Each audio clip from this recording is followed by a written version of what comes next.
Оңтүстік Қазақстан облысында 7 мыңнан астам студент жеке кәсібін ашып, шаруасын дөңгелетуге мүмкіндік алып отыр. Оларға бұл бағытта өңірде алғаш рет тұсауы кесілген студенттік бизнес-инкубаторы қол ұшын созбақ.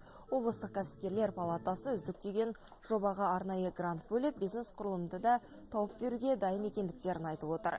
Шымкенттегі жоғарғы оқу орындарының бірінде ашылған орталық жастар арасындағы кәсіпкерлікті қолдап, тың жобалардың жүзеге асуына мұрындық болмақ. Арнайы мамандар жастарға бизнес жоспар түзуден бастап, инвесторлар тарту, құжаттарды рәсімдеу, қомақты қаржы көзін табу сияқты мәселелерге қатысты кеңестер береді.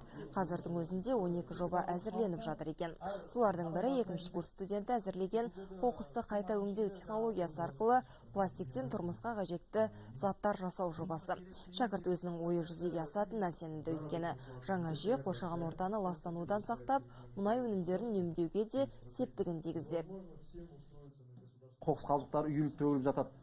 Пластик, баклашты немесе басқа да бөтелкелер көптеп үйіліп төгіліп жатыр. Соларды зерттеп, жаңағыдай Швейцарияның технологиясы бойынша соларды өңдеуді қолға алуды ойластырдым.